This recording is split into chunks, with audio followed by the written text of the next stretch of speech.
नमस्कार, आप देख रहे हैं प्रदेश का सबसे भरोसेमंद news channel India news Uttar Pradesh Uttarakhand. मैं हूं आपके साथ अतुल प्रताप सिंह। अयोध्या में 6 दिसंबर 1992 को विवादित ढांचा गिराए जाने के मामले में लखनऊ की सीबीआई अदालत बुधवार को फैसला सुनाने वाली है। इस मामले में बीजेपी के कई दिग्गज नेता आरोपी हैं। लाल कृष्ण आडवाणी, मुरली मनोहर जोशी, उमा भारती, कल्याण सिंह, विनय कटियार, महंत नृत्य गोपाल दास, चंपत राय और साध्वी रितंबरा। ये वो बड़े चेहरे हैं, बड़े नाम हैं जिन पर अयोध्या में विवादित ढांचे के विध्वंस मामले में फैसला आने वाला है। ये फैसला ऐसे समय में आने वाला है जब सुप्रीम कोर्ट से राम जन्मभूमि के पक्ष में फैसला आ चुका है और राम मंदिर निर्माण का काम शुरू भी हो चुका है। सीबीआई अदालत तय करेगी कि 6 दिसंबर 1992 को अयोध्या में विवादित ढांचा साजिशन गिराया गया था या फिर कार सेवकों के गुस्से में ढांचा तोड़ा गया। इस मामले में कुल 49 आरोपी थे, जिसमें 17 आरोपियों की मौत हो चुकी है। बाकी बचे 32 मुख्य आरोपियों पर फैसला आएगा। फैसला आने से पहले अयोध्या समेत पूरे उत्तर प्रदेश में हाई अलर्ट किया गया है। कोर्ट ने सभी आरोपियों को फैसले के दिन व्यक्तिगत तौर पर पेश होने को कहा है। इस बीच रामनगरी की हर गली और मोहल्ले में एक ही चर्चा है कि सितंबर 30 को होगा क्या। बाबरी विध्वंस का सच है क्या झूठ है। सभी की नजरें सीबीआई अदालत के फैसले पर टिकी हैं और हम भी इसी पर खास चर्चा करेंगे एक बड़े पैनल के साथ कि असल में फैसला क्या और किस नेता को बड़ा झटका लग सकता है या फिर इसमें कौन किस तरीके से बरी भी हो सकता है।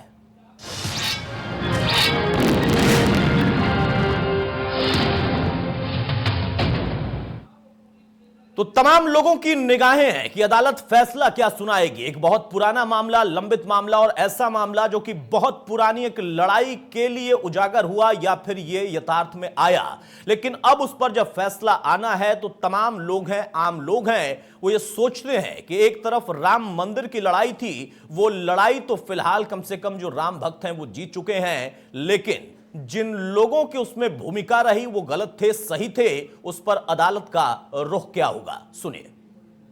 30 तारीख को फैसला आने वाला है और यदि 30 तारीख के फैसले में हमको फांसी हो जाती है तो इससे बड़ा सौभाग्य मेरा कुछ नहीं होगा।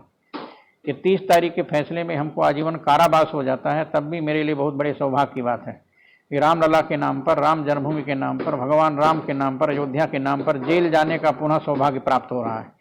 मैं राम जन्मभूमि के लिए 25 बार जेल गया, ये 26वां बार होगा, तो मेरा सौभाग्य होगा कि मैं फिर से जेल जाऊंगा। अथवा यदि फांसी होती है उस मंदिर के खंडहर को तोड़वाने में तो और भी बड़ा सौभाग्य होगा। इसलिए हमको इसका कोई डर नहीं है, हमको तो प्रसन्नता हो रही है कि 30 तारीख को निर्णय आने वाला है। यदि निर्णय हमको फांसी दे दी जाए, माननीय जज साहब कहते हैं, तो हम सहर्ष फांसी में लटकने के लिए तैयार हैं।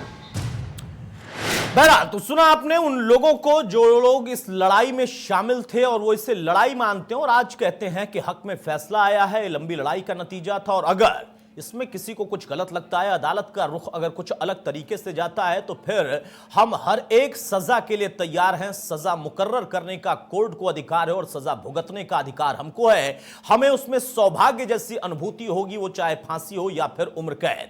हमारे साथ कुमार अशोक पांडे साहब इस वक्त प्रवक्ता बीजेपी के जुड़ चुके हैं। बहुत जल्दी तमाम मेहमान और जुड़ जाएंगे। सबसे पहले कुमार अशोक पांडे, बहुत स्वागत है आपका। लंबा समय बीत गया, बड़े बड़े नाम आपकी पार्टी के हैं और उन लोगों के लिए फैसला आने की घड़ी नजदीक आ गई है। क्या खुद आपको लगता है, क्या अनुभव करते हैं, क्या उम्मीद करते हैं और कैसे देख रहे हैं, फैसला क्या हो सकता है?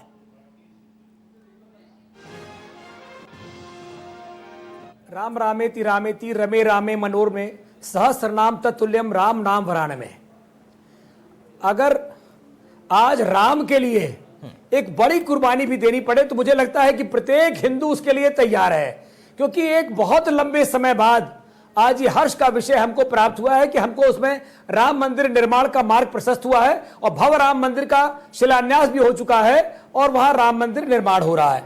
जहां तक अतुल जी आपने ये डिबेट रखी है, ये बहुत महत्वपूर्ण विषय पे डिबेट है, इसलिए मैं चाहूंगा कि इसमें हम लोग कुछ तथ्य जरूर उजागर करें। बिल्कुल, बिल्कुल। काल का पहिया रुकता नहीं है और ये अनवरत घूमता रहता है। समय स्वयं अपना इतिहास लिखता है और इतिहास हो जाता है। जो आज है वो कल इतिहास हो जाएगा। तो आज जो ये मुकदमा है जिसकी हम चर्चा करने बैठे हैं, ये भी इतिहास हो चुका है। अब इसको वर्तमान से देखा नहीं जाना चाहिए। मुस्लिम पक्ष अपने साक्ष्यों से कहीं भी ऐसा साबित नहीं कर पाया कि वहां पर कोई पहले जो है वो मस्जिद थी या वो जन्मभूमि का स्थान नहीं था। ठीक है। पूरे तरह से उनको पूरा अवसर दिया गया। 150 वर्षों तक नाना प्रकार के समय मिला। 1 लाख से ज्यादा कागज वहां लगाए गए, 10,000 से ज्यादा साक्ष्य वहां दिए गए। और जो पुरातत्व विभाग है जिसकी अटल जी ने शुरुआत कराई थी, तो पुरातत्व विभाग के अन्वेषण में भी जो भी चीजें निकली उसमें भी यही साबित रहा कि वहां पर पूर्व से ही वहां पर मंदिर था और उसी के अवशेष वहां प्राप्त भी हुए। ठीक है। फिर सर्वोच्च न्यायालय ने जब ये देखा कि दूसरा पक्ष के पास कोई भी ऐसा साक्ष्य नहीं है कि वहां पर वे प्रतीत होता हो कि ये मस्जिद है, तो उन्होंने उस पर राम जन्मभूमि के हक में फैसला सुनाया। अब जब फैसला राम जन्मभूमि के हक में आ चुका है और वहां पर कोई मुस्लिम पक्ष ये साबित नहीं कर पाया कि जो नीचे के अवशेष थे, देखिए बाबरी मस्जिद बनी मीर बाकी ने बनाया बाबर के समय में, और बाबर के समय में जो बनाया वो उसने ऊपर के व्यवस्था को ही छिन्न भिन्न करके और उसके ऊपर ही निर्माण कर दिया। नीचे जो निर्माण था पुरातत्व विभाग ने साबित किया कि ये मंदिर के अवशेष हैं और यहाँ पहले पूर्व में मंदिर था। तो जब जन्मभूमि में यह साबित हुआ, सर्वोच्च न्यायालय ने उसको देखा, सर्वोच्च न्यायालय ने फैसला दिया।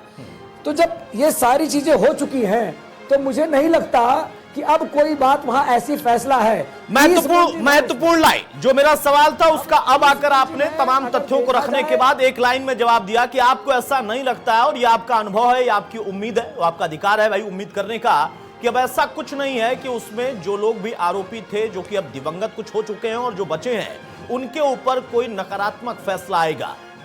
मेरा सवाल अब यहां पर यह है कुमार अशोक पांडे कि देखिए कोर्ट अपने तरीके से चलती है, वहां पर साक्ष्य होते हैं, गवाह होते हैं, और आपने जिसका विस्तृत ब्यौरा दिया कि वहां पर मंदिर था नहीं था, इसकी पूरी पैरोकारी हुई, दोनों पक्षों ने अपने तमाम दलीलें रखी और अंततः यह फैसला आया कि राम के हक में ही वो जमीन है और उस जमीन पर मालिकाना हक भगवान राम का है। मंदिर निर्माण का रास्ता प्रशस्त हो गया। ये एक बिंदु हो गया, ये एक पक्ष हो गया, उस पर तो फैसला भी आ चुका है। अब दूसरा जो पक्ष है, साजिश है या गुस्सा था, जो भी था, ढांचे को लेकर फैसला आना है कि गिराया गया कैसे हुआ, उस पर टेक्निकली आपको क्या लगता है, कैसे आप सोचते हैं कि नहीं हक में फैसला ये भी आए? मेरा ये कहना है जी। अब आपकी आवाज आ रही, बीच में नहीं आ रही थी। मैं एक लाइन कहना चाहता हूं अतुल जी कि खुदाई में इस्लामिक ढांचे के सबूत न मिलना जी, ये अपने आप में साबित करता है कि वहां पे नहीं था।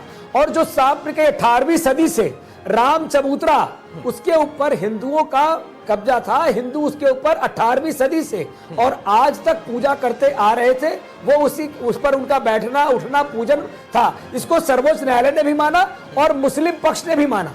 दोनों पक्षों की सहमति राम चबूतरे पर थी।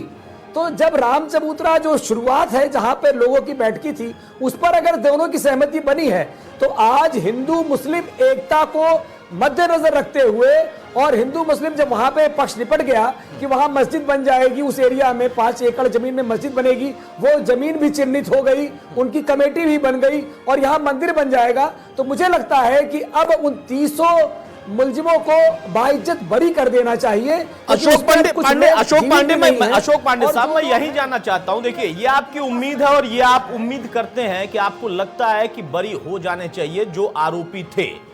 मेरा प्रश्न यही है, आपने कहा कि बाबर ने, अशोक पांडे साहब मेरा सवाल पहले सुन लीजिए फिर, आपने कहा बाबर ने ढांचा गिरवाया, मंदिर को वहां पर गिराकर एक ढांचा बनाया और वो मस्जिद का स्वरूप ले गए।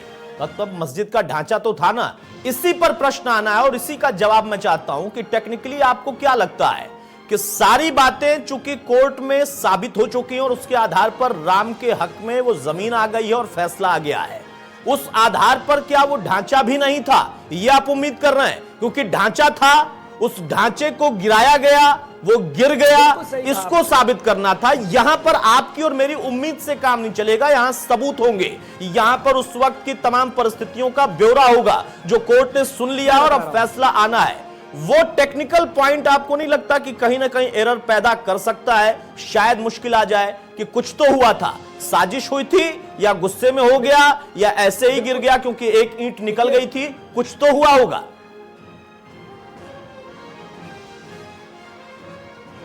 देखिए, बात आपकी बहुत सही है। न्यायालय है और न्यायालय अपना फैसला सबूतों और साक्ष्यों के आधार पर लेती है, तो वहां कुछ भी हो सकता है, मैं उससे इनकार नहीं करता। ठीक है। हमने तो आपके टीवी चैनल के माध्यम से एक अपील जारी किया कि ऐसा हो जाना चाहिए। जहां तक आपके प्रश्न का उत्तर है, 1528 से लेकर के 1855 तक वहां पे मस्जिद की मौजूदगी दर्शाई गई है, जिसको लेकर के मौखिक तो बार बार कहा गया है, लेकिन कोई दस्तावेजी सबूत वो अभी तक दे नहीं पाए और पुरातत्व विभाग में भी इसकी पुष्टि नहीं हो पाई कि वहां पे कभी कोई मस्जिद रही। मीर बाकी ने जो निर्माण किया, वो मीर बाकी ने निर्माण जो किया वो मंदिर के अवशेष के ऊपर ही कर दिया। नहीं, और ये देखिए, मंदिर के ये सब अवशेष साबित हो उसके गया भाई, ये सब साबित हो गया। आर्कियोलॉजी डिपार्टमेंट ने अपनी बात रख दी, वो कोर्ट में प्रमाणित हो गया, उस पर फैसला भी आ गया है। अब मीर बाकी ना बाकी हो, ना ही मंदिर, वहां पर मस्जिद का ढांचा बाकी है। ढांचा जो था वो बाकी कैसे नहीं रहा, सुनवाई इस पर हो रही है और इस पर अदालत अपना फैसला सुनाने वाली है। चंद्रमोहन शर्मा हमारे साथ, प्रवक्ता कांग्रेस के जुड़ गए हैं, बहुत स्वागत है चंद्रमोहन जी आपका। और हमारे साथ इस वक्त राजूदास महंत साहब भी हैं, बहुत स्वागत है महंत जी आपका। सबसे पहले महंत जी, मैं एक टिप्पणी आपसे चाहूंगा। बीजेपी के प्रवक्ता को लगता है और उम्मीद करते हैं कि फैसला हक में आएगा। बीजेपी के तमाम बड़े बड़े कद्दावर नेता जो कि इस मामले में आरोपी हैं, खुद आपको क्या लगता है? और मंदिर के हक में फैसला आया तो क्या माने कि हां, यहां पर इस पूरे प्रकरण में ढांचे को लेकर भी जो आरोपी बनाए गए हैं उनको भी यहां पर एक कोई ना कोई बेनिफिट ऑफ डाउट मिल जाएगा, या कोई ऐसा फैसला होगा जो सकारात्मक होगा, या जैसा तमाम और महंतों ने कहा, वेदांती साहब ने कहा कि कोई भी सजा मिल जाए हम भुगतने को तैयार हैं? महोदय, अब इसमें सजा की कोई बात ही नहीं है, नंबर 1।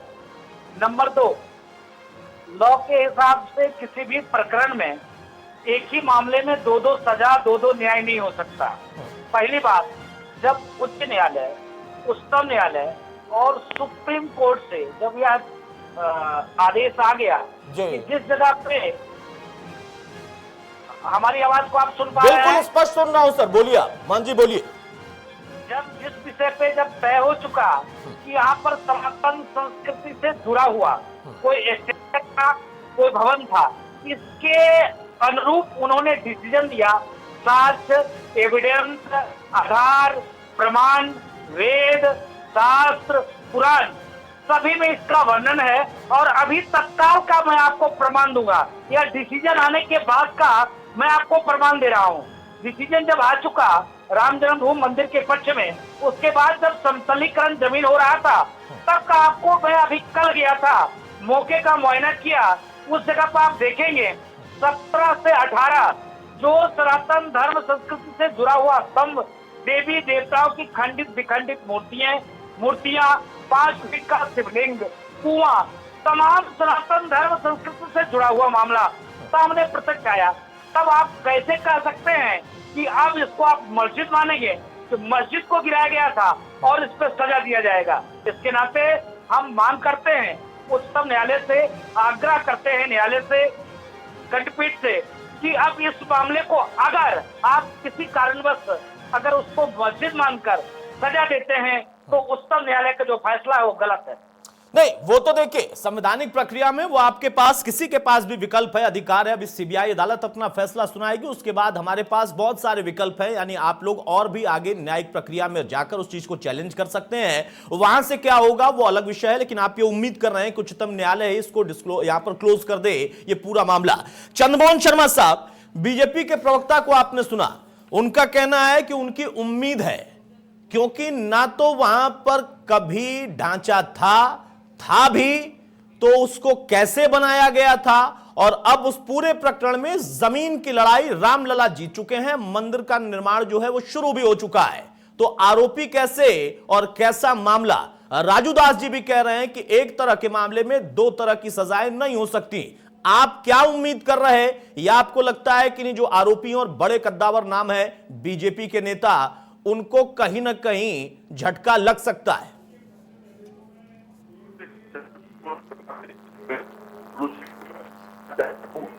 हमारे बीच मित्र कह रहे हैं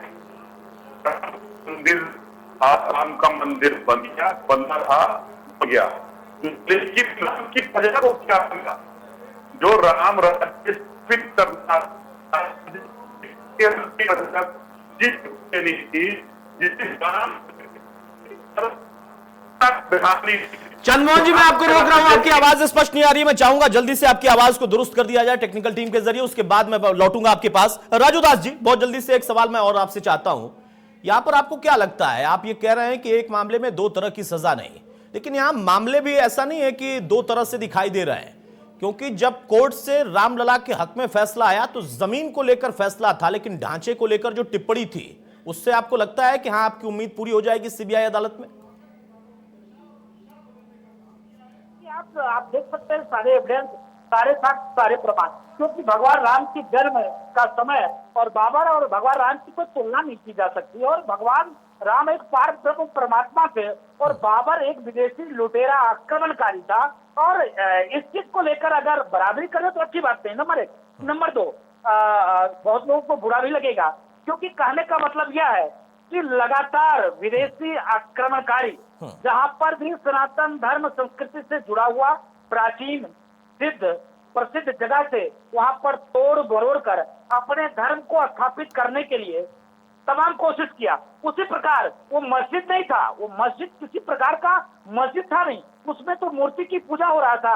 आप अयोध्या के किसी भी मुसलमान से पूछेंगे, किसी भी मुस्लिम धर्म गुरु से पूछेंगे, बात करेंगे तो यही कहेगा कि यहाँ पर कभी नमाज पढ़ी ही नहीं गई, क्योंकि वहां पर जब अंग्रेज का भी शासनकाल था तो हिंदू ही पूजा किया करते थे। 1949 से तो वहां पर हम ऑलरेडी पूजा कर रहे थे। उसके पहले वहां पर जो ताला बंद कर दिए थे तो बाहर भजन कीर्तन संकीर्तन होता था और ताला के बाहर से हम लोग पूजा पाठ करते थे। तो कहने का मतलब यही है कि मैं समझता हूँ जिस प्रकार राम जन्मभूमि का फैसला आया, उसी प्रकार जिन जिन लोगों को उसमें बनाया गया कि ये लोग अपराधी थे, वो लोग निरपराध है, वो लोग सारे लोग छूटेंगे, ये मेरा मानना है। चलिए, ये आपका मानना और सर ये आपका अधिकार भी है, इस पर कोई आपत्ति नहीं है, लेकिन सवाल इस बात का होता है ना, जिससे अदालत ने माना साक्ष्यों को, गवाहों को, परिस्थितियों को, प्रमाणों को कि हां यहां पर मंदिर ही था और जमीन का हक मिल गया रामलला को, वैसे ही वहां पर एक विवादित ढांचा था, इसको लेकर एक अलग सुनवाई चल रही और उसको लेकर अलग मुकदमा है।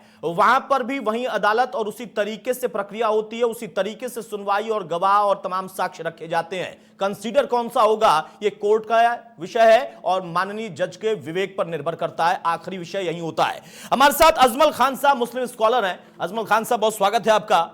ढांचे को लेकर कल फैसला आना है और उस पर कि वो गिरा था, गिराया गया था, साजिश थी या फिर गुस्से में हो गया था, क्या आपको लगता है? क्योंकि इसके पहले एक फैसला आ चुका है, जमीन का हक मिल चुका है रामलला को और वहां मंदिर भी बन रहा, अब वहां पर तमाम तर्क यही कहे जा रहा है। बीजेपी की तरफ से खुद महंत जी हमारे साथ हैं, उनका भी कहना है कि जब मामला एक तो उसमें दो तरह की सजाएं नहीं हो सकती और जिन लोगों को आरोपी बनाया गया है उनको अदालत से भी राहत मिलेगी। देखिए, पहली बात तो ये है कि मामला भले एक हो लेकिन दो तरह की सजाओं की बात है ही नहीं। सजा सिर्फ और सिर्फ क्रिमिनल केसेस में होती।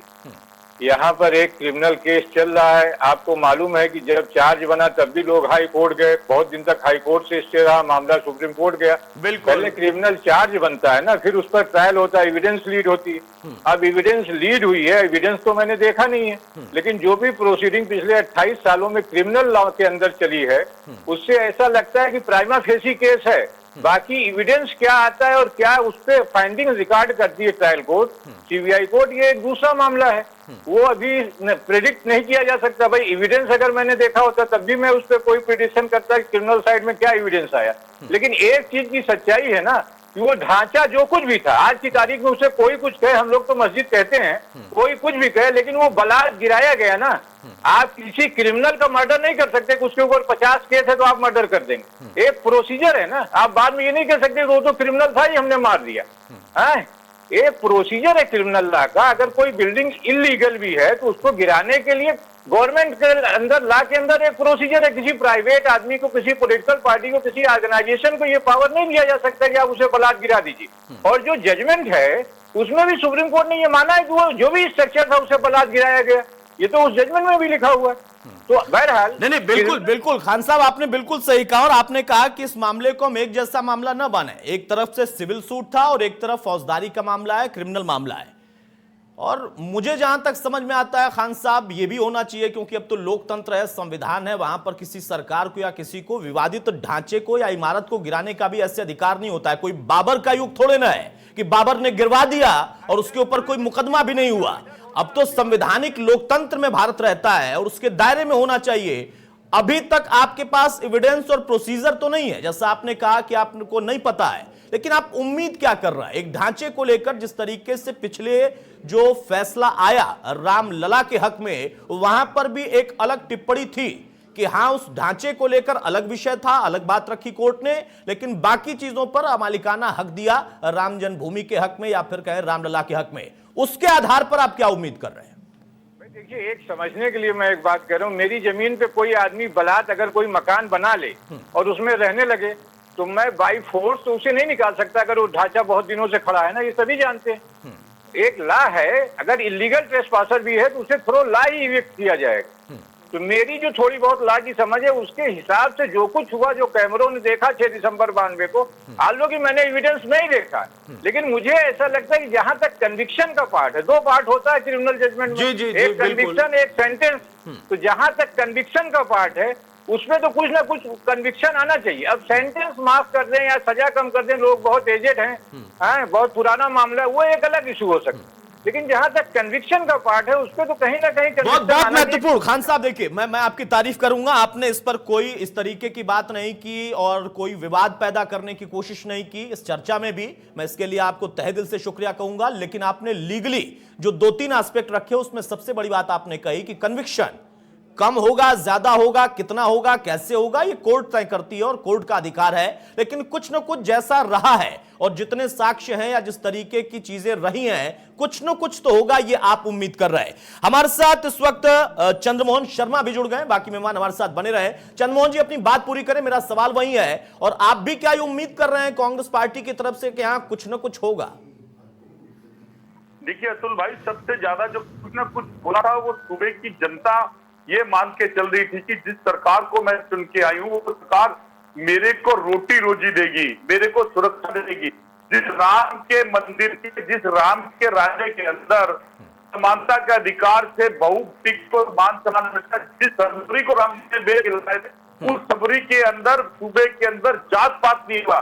लेकिन विडंबना है इस देश की कि एक बड़ी पार्टी के नेता और पर्वता बैठकर मंदिर की बात तो करते हैं, लेकिन जिस सूबे ने तो उसकी सरकार है उसकी रोजी रोटी बेरोजगारी की बात नहीं करते कि उन्हें उनको चोरी है करने से कर रहे हैं। यही बात आमना कोर्ट का क्या करना, कोर्ट सामान्य जो डिसीजन देगी वो सबके सामने आएगा, कोर्ट का जो डिसीजन होगा वो सबको मानने। चंद्रमोहन जी देखिए, राम राज्य में रोजी रोटी नहीं मिल रही है, बेटियां सुरक्षित नहीं है, बहुत सारी बातें हैं और आपका ये अधिकार है, आप इस बात को उठाते रहिए, मैं उस पर रोकूंगा भी नहीं।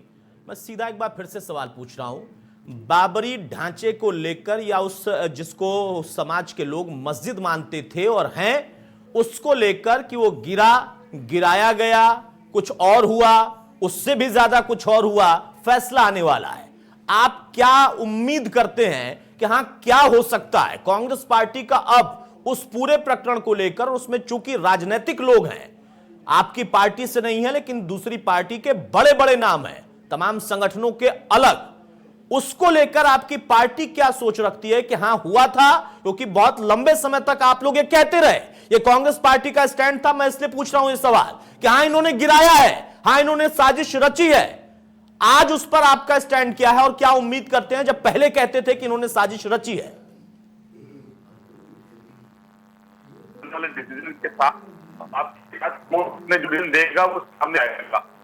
जो साक्ष्य और जो उनके पास ये उसी हिसाब तो हमारे पैनल में बैठ कर था कि अगर एक शहर में मकान खाली था या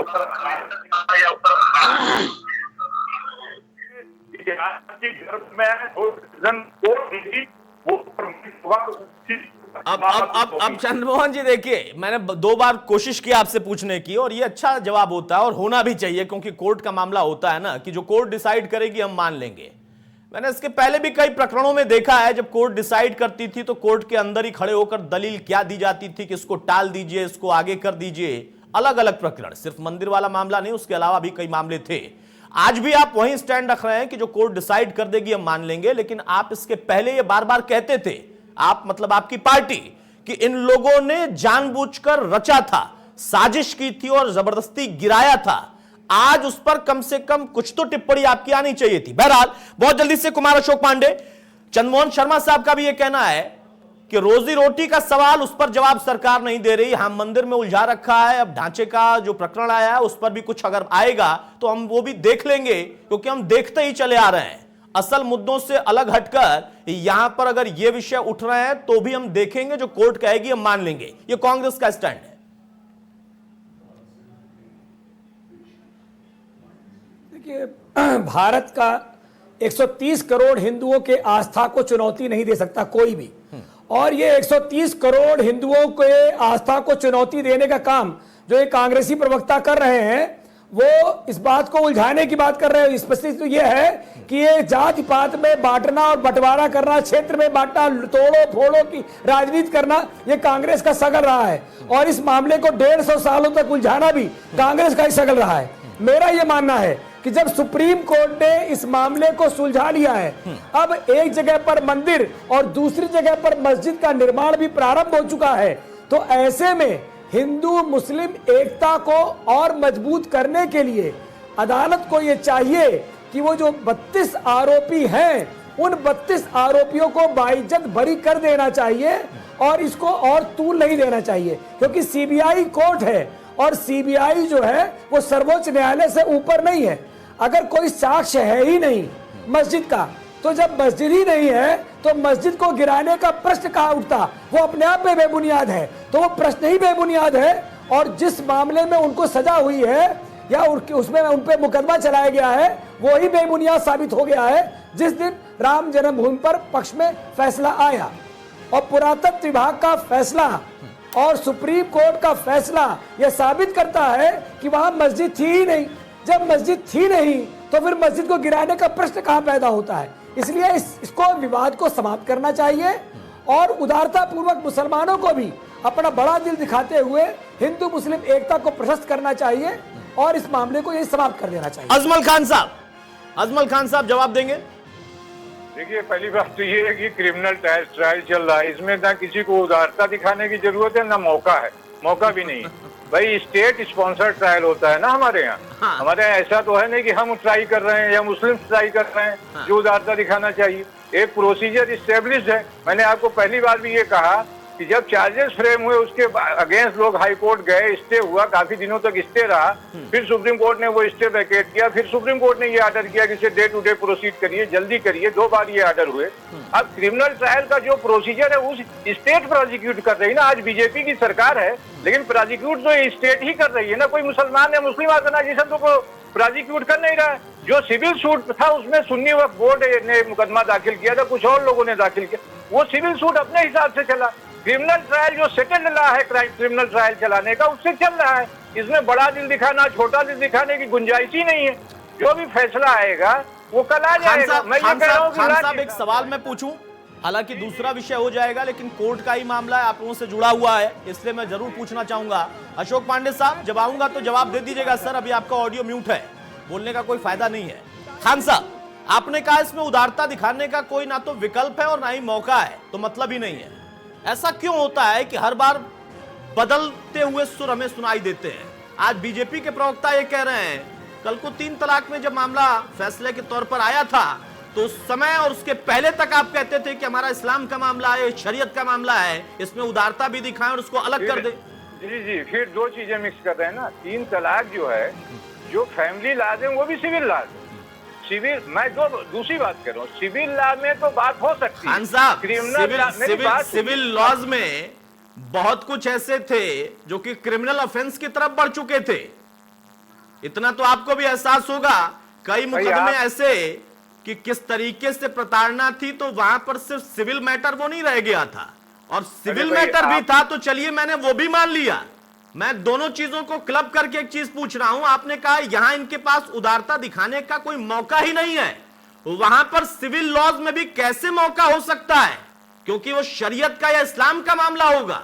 कमोबेश अरे तर्क भाई, आपके तब एक थे जैसे आज इनके हैं, एक ही तरह के तर्क हैं अलग अलग विषय में। आप दो चीजें मिक्स कर रहे हैं। पहली बात ये समझिए कि उस टाइम अगर मुस्लिम पक्ष जो था वो स्ट्रिक्ट था इनकी तरह, वो एक दूसरी बात है, लेकिन क्वेश्चन वो नहीं है। जो बात आप कह रहे हैं, सवाल ये है कि अगर आज हम एक बात प्रिज्यूम कर लीजिए, हम उदारता दिखाने की बात नहीं कर रहे, अगर मुस्लिम पक्ष उदारता दिखाना चाहे तो कौन सी एप्लीकेशन क्रिमिनल ट्रायल में लगा देगा? क्या मुस्लिम पक्ष प्रोसिक्यूट कर रहा है? 3 तलाक हो या ये बाबरी मस्जिद के डिमोलिशन का जो केस चल रहा था टाइटल सूट, उसमें एक पक्ष था मुसलमान का, चाहे वो पर्सनल लॉ बोल रहा हो। ठीक है। अशोक पांडे के एक तर्क का और जवाब खान साहब मैं चाहूंगा, फिर मैं जाऊंगा जरा चंद्रमोहन जी के पास, उसके बाद महन जी के पास। बहुत छोटा सा जवाब मैं चाहूंगा खान साहब। अशोक पांडे ने कहा कि दरअसल जब मस्जिद थी ही नहीं तो गिरा क्या? ये तो सब लोगों ने 6 दिसंबर को, आप जर्नलिस्टों ने देखा कि क्या गिरा, इससे मुझे क्या, सारे कैमरों में रिकॉर्डेड है। बाबर के दौर में भी लोगों ने देखा होगा कि क्या गिरा था और कैसे बनी थी वो एक दूसरी बात है। देखिए 2 लाश को तो बात तो दोनों बराबर हो गई ना? नहीं, बराबर नहीं हुई। डेमोक्रेसी आ जाने के बाद एक दूसरा लॉ कॉन्स्टिट्यूशन के अंदर चल रहा है और कोडिफाइड लॉ चल रहे हैं। बिल्कुल सही कहा सर, डेमोक्रेसी आ जाने के बाद शरीयतें नहीं चलती हैं, कानून चलता है, संविधान चलता है। बिल्कुल सही कहा, मैं एग्री करता हूं आपकी बात से। जब डेमोक्रेसी आ जाती है, संविधान बन जाता है और लॉज बन जाते हैं, एक्ट बन जाते हैं ना, तो वहां आईपीसी, सीआरपीसी, एविडेंस लॉ और तमाम तरह के एक्ट, तमाम तरह की और चीजें वो चलती हैं। फिर वहां पर धर्म और धर्म के साथ साथ तमाम चीजें नहीं चलती हैं। आप पे भी लागू, इन पे भी लागू। बहरहाल चंद्रमोहन जी, बहुत जल्दी से एक छोटा कमेंट आऊंगा। पांडे साहब मैं आऊंगा आपके पास। चंद्रमोहन जी, मस्जिद थी ही नहीं तो गिरा क्या? ये बीजेपी का स्टैंड है और वो कह रहे हैं कि कांग्रेस क्या कह रही है बाकी मुद्दों के बारे में। इस मुद्दे को भी इतना भटका कर रखा, आज कम से कम ये तो है क्या एक मुद्दा सुलझ चुका है और उसके आधार पर दूसरा भी सुलझ सकता है, और अगर नहीं सुलझा, सजा भी हो गई, तो महन जी जैसे लोग तैयार हैं सजा भुगतने के लिए। देखिए अतुल भाई, कुमार अशोक पांडे जी बिल्कुल कह सकते हैं मस्जिद नहीं थी। जब रेप होता है तो ये कहते हैं रेप हुआ नहीं। जब मुजरिम होता है और ये मुजरिम को कार से लेके मध्य प्रदेश तक भगा देते हैं, कहते हैं मुजरिम नहीं है, विकास हो रहा है देश का। और जब विकास को पकड़ के लाते हैं तो विकास को एक जगह अपने बेनिफिट पे ढेर कर लेते हैं। तो इनके संविधान और इनकी नीति और नीति के अंदर कुछ भी चीज जो इनको फायदा देती हो वो है भी और नहीं भी है, क्योंकि जब जब देश के अंदर प्रेजेंट चिन्ह होगा, ये अपना ध्यान भटकाने के लिए उसको केंद्रित करेंगे। क्योंकि आज विषय क्या आता है, देखिए आप ये मान रहे हैं कि हाँ मस्जिद थी वहां पर?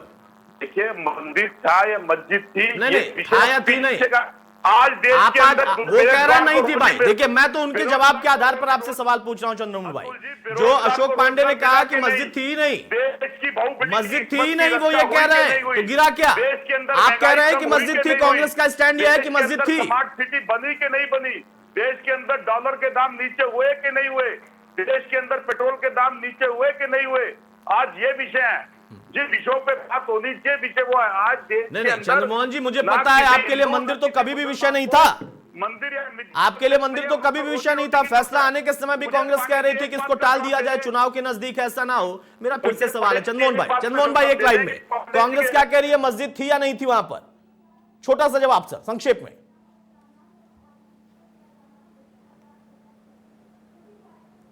पांडे जी बता दीजिए कि आज सभी को बेल नहीं खिलाए।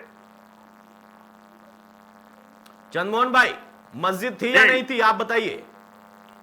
हेलो अतुल भाई, मैं पांडे जी से पूछ रहा हूँ बेर खिलाए के के अस्तित्व को राम की सर, मैं जो पूछ रहा हूं उसका आप जवाब ही नहीं दे रहा है। मैं ये कह रहा हूं मस्जिद थी कि नहीं, कांग्रेस का क्या स्टैंड है? क्योंकि एक स्टैंड आपने कभी हलफनामे में दिया था, राम का कोई अस्तित्व नहीं हो, राम सेतु जैसी कोई चीज नहीं है, उस पर स्टैंड अगर ले सकते हैं तो यहां पर भी अब स्टैंड लीजिए ना। बहरा बहुत जल्दी से राजू दास जी, मान जी आपने सुना, यहां पर मुस्लिम स्कॉलर हमारे साथ अजमल खान साहब हैं, बहुत व्यवहारिक और बहुत ही उन्होंने लीगली बात की, उन्होंने कोई इसको विवाद नहीं पैदा किया, कोई अलग से उन्होंने उम्मीद नहीं की।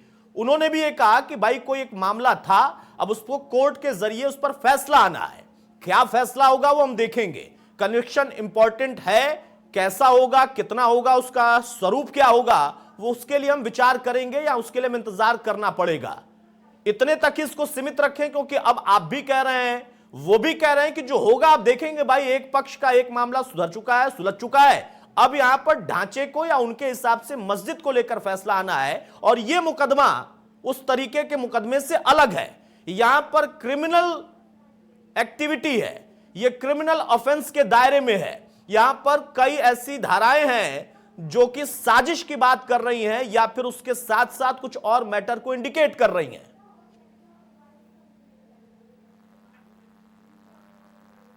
क्योंकि देखिए कि लगातार इस प्रकार के मामला चले और हमारे तो उसका फायदा लिया, चाहे जिस पार्टी का संगठन का लोग हो, सबने फायदा लिया। तो बातों का उच्चतम न्यायालय के जस्टिस को धन्यवाद दूंगा दृढ़ इच्छा शक्ति दिखाने के लिए माननीय प्रधानमंत्री जी को। मैं साधुवाद दूंगा उत्तर प्रदेश के सचिव मुख्यमंत्री योगी आदित्यनाथ जी महाराज, जिनके नेतृत्व में देश के सब आम जनता ने सहमति दी। पूरे देश के आम जनता ने एक साथ एक मत से किसी भी प्रकार से बात विवाद नहीं किया। नहीं, मामूली विषय नहीं था, बहुत ही गंभीर विषय है। यहाँ पर कांग्रेस के प्रवक्ता फिर आगे रोजी रोटी और रोजगार पे चले आए। बहुत कष्ट होता है इस बात की कि 70 वर्षों तक की रोजी रोटी रोजगार ही कर रहे थे। यह विषय 370-35 से और राम जन्मभूमि कांग्रेस के लिए छोड़ा गया था ये कि इनको हल करना था, लेकिन इन्होंने हल नहीं किया। हिंदू और मुसलमान करके पूरे देश को लड़वाया, राजनीतिक लाभ लिया, फायदा लिया। उसके बाद देखिए उसको बीच मजदार में छोड़ दिया। छोड़ने के बाद देखिए कि कोई एहसान में हमको राम जन्मभूमि नहीं मिला है। लगातार 4 लाख हिंदू जनमानस ने बलिदान दिया, शहादत दिया।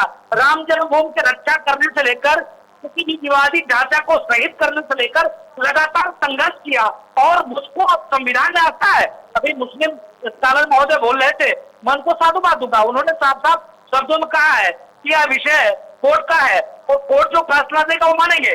मैं भी कहता हूँ कोर्ट जो फैसला देगा मानेंगे, लेकिन विषय अगर अतीत में जाए, अगर पीछे हम जाए तो पूरे देश में विवाद और बवाल खड़ा हो जाएगा। क्योंकि आप देख रहे हो सनातन धर्म संस्कृति से जुड़ा हुआ विभिन्न जगह पे, अभी मथुरा काशी देख लीजिए, आपके सामने प्रत्यक्ष प्रमाण है। कोई कहने के लिए भाई देखो मुझको संविधान मानता है और संविधान को मानते हैं, विवाद खत्म से उच्च न्यायालय से बुद्धिजीवी वर्गों से कि अब इस विवाद को यहीं पर खत्म करके शांतिपूर्ण तरीके से देश में अमन शांति का वातावरण बने रहने दीजिए। नहीं तो 70 वर्ष से लोगों ने राजनीति की, फुल राजनीति की, यथासंभव लोगों ने कहा कि राम का कोई अस्तित्व ही नहीं, तो राम सेतु कैसा, ऐसा तक उन्होंने कहा। जब आदेश आ गया तो सब ढिंढोरा पीटने लगे कि नहीं मैंने ताला खुलवाया था, मेरे शासनकाल में मस्जिद ध्वस्त हुए थे, ऐसे तक लोग बोल रहे थे। आज उनके प्रवक्ता देखिए कैसे बोल रहे हैं। ठीक है, कुमार अशोक पांडे कुछ कहना चाह रहे थे आप, चंद्रमोहन जी को भी, अजमा खान साहब को भी जवाब देना चाह रहे थे। जी, मैं सबसे पहले ये कहना चाहूंगा अजमत खान साहब से कि वो बड़ी बारीकी से इस टीवी चैनल को एक अदालत समझ करके घुमा रहे थे। ये टाइटल सूट है और ये अयोध्या टाइटल सूट को ये क्रिमिनल सूट से जोड़ रहे हैं। जब टाइटल सूट का निस्तारण हो गया तो क्रिमिनल सूट बचा कहां? तो क्रिमिनल सूट बचता ही नहीं है। और ये हिंदुओं से पूजा का अधिकार अंग्रेजों ने छीना था। अंग्रेजों ने ये जमीन हिंदुओं से उस विवाद को, अंग्रेजों ने इस विवाद की शुरुआत करवाई थी और पूजा का अधिकार अंग्रेजों ने छीना था। मुस्लिमों को उस जमीन के लिए शह दिया था। तो यह चीज तो उस समय से लेके आज खत्म की गई है। जब टाइटल सूट समाप्त हो गया तो उसके बाद ये सूट बचता कहां है? उसका कोई अस्तित्व भी नहीं बचता। तो इस तरह से जनता की अदालत दुनिया की सबसे बड़ी अदालत होती है और जनता की अदालत में आपको मानना चाहिए कि जो कुछ भी हुआ वो जैसे भी आपने किया, अगर हम उदारता दिखा करके आपसे हर चीज को समझौता करने को तैयार है और आपको माफ करते हैं, तो आप भी सीबीआई से अपील करिए कि अभी सब लोगों को बाइज्जत बरी कर दिया जाए।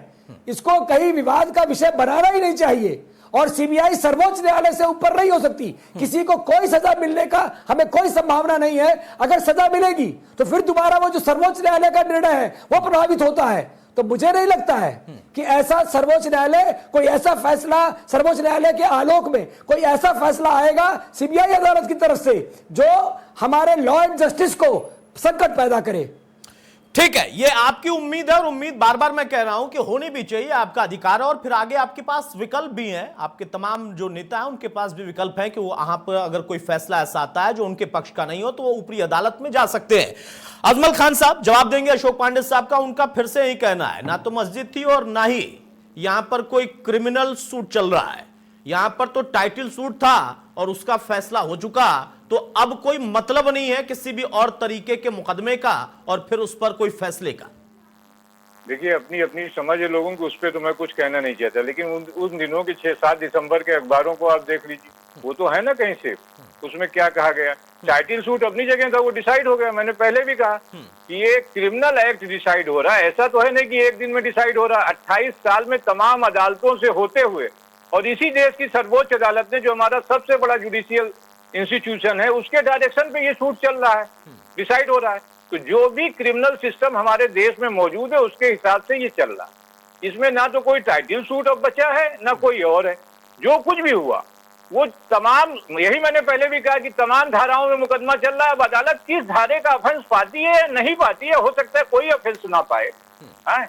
जो भी होगा कन्विक्शन कल आना है, आ जाएगा। अब रहा सवाल ये कि मुस्लिम पक्ष इसमें अदालत से अपील करे, तो मैं अपने सारे दोस्तों से जो यहाँ हैं और बाहर के दोस्तों से भी ये समझना चाहूंगा कि किस प्रोविजन में भैया ये अपील करने का है कि कोई मुस्लिम जाके या मुस्लिम पक्ष या मुस्लिम ऑर्गेनाइजेशन या मुस्लिम आदमी जाके दरखास्त लगा दे क्रिमिनल ट्रायल में कि हमारी ये अपील है। अगर ऐसा, अगर मान लीजिए, एक बात कह रहा हूँ, मान लीजिए कल को कन्विक्शन हो जाए तो अपील, एक्विटल हो जाए, तो अपील भी करने का राइट तो गवर्नमेंट को है ना। गवर्नमेंट चाहेगी तब ना अगली कोर्ट में अपील में जाएगी। अगर कन्विक्शन होता है तो जिसका कन्विक्शन है वो अपील में जाएगा।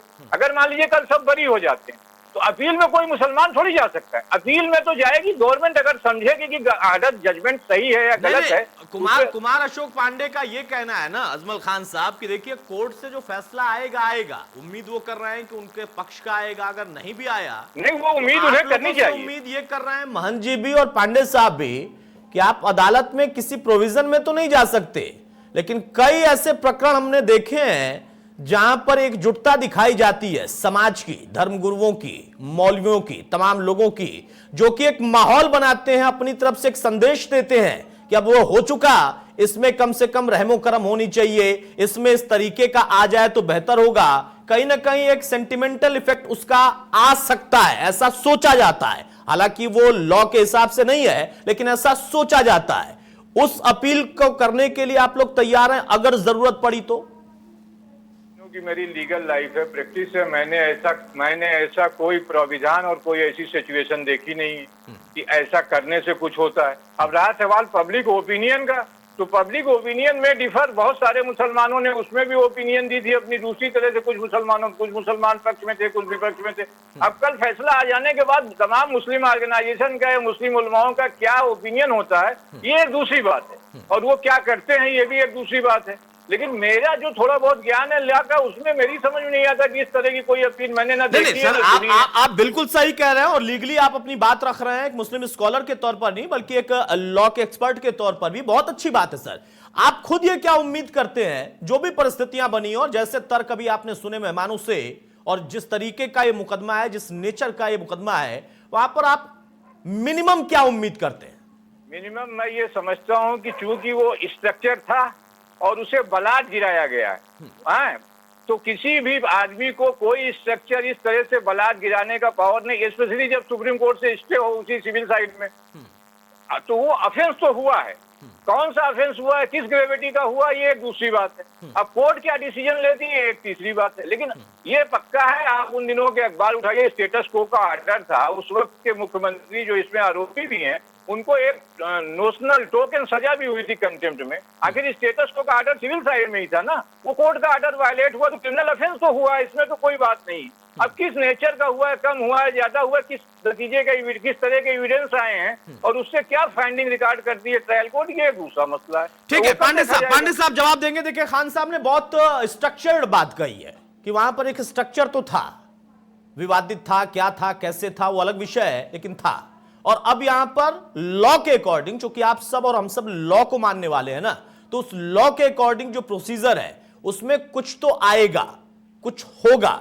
उदारता जैसा प्रोविजन अभी तक नहीं है कि आप उम्मीद करेंगे। बहुत सारे लोगों ने जब पक्ष में रामलला के फैसला आया, उसी समाज के लोगों ने उदारता ही नहीं दिखाई बल्कि अपना योगदान भी देना शुरू कर दिया है। तो वहां पर तो कोई विषय अब नहीं रह गया। एक दो लोग अभी भी अपनी बातें रखते हैं, वो रखते रहे, कोई फर्क नहीं पड़ता है। वहां पर तो मोटा मोटा अगर हम देखें तो दोनों ही समाज एकजुट है, दोनों ने कोर्ट के फैसले को माना भी है।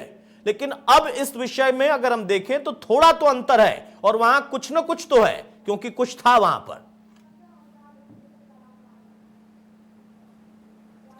देखिए, अजमत खान साहब मेरे बहुत मोअज़्ज़िज़ दोस्त हैं और मैं इनकी बारीकियों को बहुत अच्छी तरह समझता हूं। इन्होंने बहुत बारीकी से ये कह दिया कि हमारे मौलाना क्या निर्णय लेंगे ये उसके ऊपर निर्भर करेगा।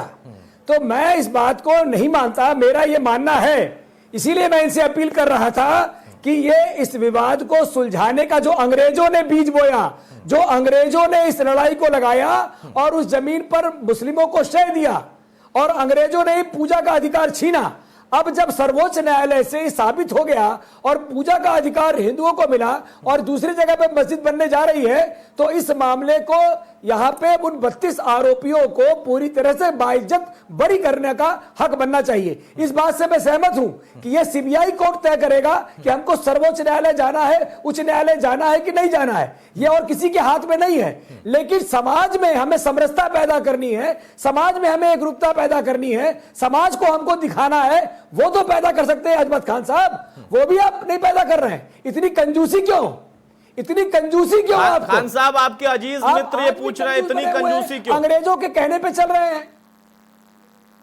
कंजूसी का सवाल, देखिए, कंजूसी का सवाल नहीं है। जो लॉ ऑफ लैंड है उसकी सॉवरेनिटी को होल्ड करना हमारे मित्र का भी धर्म है और मेरा भी धर्म है, समझे, एक नागरिक के तौर पर। इसमें ना कंजूसी ना अमीरी। जो लॉ ऑफ लैंड, अगर आप उसके अगेंस्ट जाएंगे तो कैसे चीजें चलेंगी? भाई लॉ को अपना काम करने दीजिए।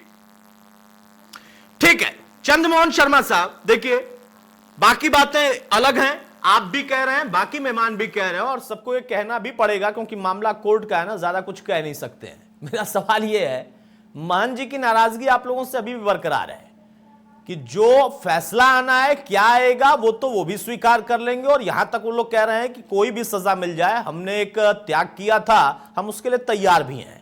लेकिन कांग्रेस से नाराजगी अभी भी इस वजह से है कि मामला भी लटकाया, बहुत सारी बातें बहुत समय तक हमने सुनी, अभी भी आपके मन में मंदिर निर्माण के लिए जिन लोगों ने त्याग किया है उनके लिए कोई भावना नहीं है, ये उनका दर्द भी है, पीड़ा भी है, और आपसे नाराजगी भी है। चंद्रमोहन शर्मा,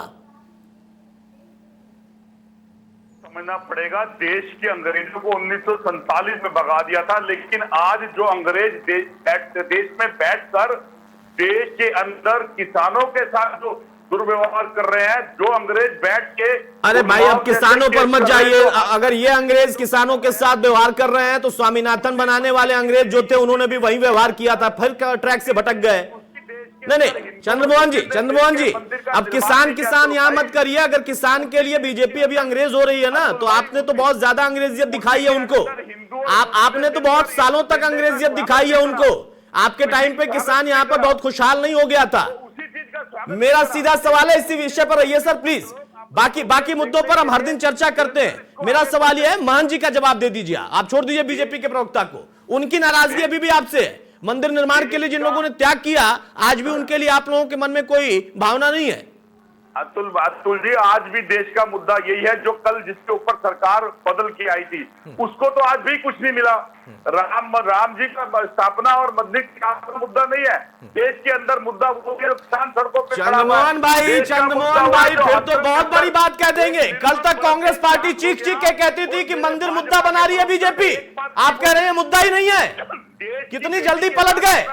कल तक तो आप कह रहे थे, बीजेपी पर आरोप लगाते थे भाई, नहीं, कल तक तो आप आरोप लगाते थे कि मंदिर का मुद्दा ये कभी सुलझाएंगे नहीं, तारीख बताएंगे नहीं, और इन्होंने मुद्दा बनाया है। आज आप कह रहे हैं मुद्दा ही नहीं था। अरे गजब, यहाँ ये तो गजब आपने पलटी मारी भाई। चंद्रमोहन शर्मा, किसानों के साथ अंग्रेजियत कौन दिखा रहा है और किसने दिखाया है वो तो इतिहास भी देख चुका है, भविष्य देखेगा। मेरा सवाल ये था कि महंत जी की नाराजगी का आज कोई आपके पास जवाब है? बीजेपी के लिए नहीं है, कोई बात नहीं, मुझे पता है राजनीतिक द्वंद्व है। महंत जी की नाराजगी का कोई जवाब है? चंद्रमोहन शर्मा, राम मंदिर मुद्दा नहीं था बीजेपी के लिए, हमेशा तो आप कहते थे कि मुद्दा है, मुद्दा बनाया है, कभी सुलझाएंगे नहीं, सुलझा दिया तो आप कह रहे मुद्दा ही नहीं था। मेरा सवाल यह है, महान जी की नाराजगी का जवाब दे दीजिए सर। महान जी आप आज भी नाराज हैं आपसे और कह रहे हैं कि आप न रखें, हम त्यागियों के साथ खड़े हैं, सजा भी भुगत लेंगे। अतुल जी, राम जी हिंदुस्तान के राम है, उसके ऊपर किसी का भी अस्तित्व नहीं है। देश का किसान, देश की बहू, देश की बेटी, देश का बेरोजगार, जो जिस परिवर्तन के साथ सरकार चुन के आया था, अब देखिए, राम जी हिंदुस्तान के राम नहीं है, राम जी सबके राम है, वो भी जो कि हिंदुस्तान के बाहर रहते हैं। फिर आप गलत बोल रहे हैं। राम जी सृष्टि के हैं, राम जी हिंदुस्तान के ही नहीं है। जो पाकिस्तान में मानने वाला उसके लिए भी है राम जी, जो अमेरिका में मानने वाला उसके लिए भी है राम जी, और आपके लिए पहले मुद्दा था, मुद्दा है ही नहीं। ये आपका स्टैंड है। मान जी बहुत जल्दी से सर फाइनल कमेंट, बहुत संक्षेप में। आप यहां पर हर चीज के लिए तैयार है, लेकिन खान साहब ने बहुत एक स्ट्रक्चर्ड वे में अपनी बात रखी। उनका कहना है कि चूंकि ये लीगल प्रोसीजर है, मामला एक है, आप उम्मीद कुछ भी कर सकते हैं, लेकिन अल्टीमेटली फैसले का हमें इंतजार करना होगा। क्या होगा वो अलग विषय है।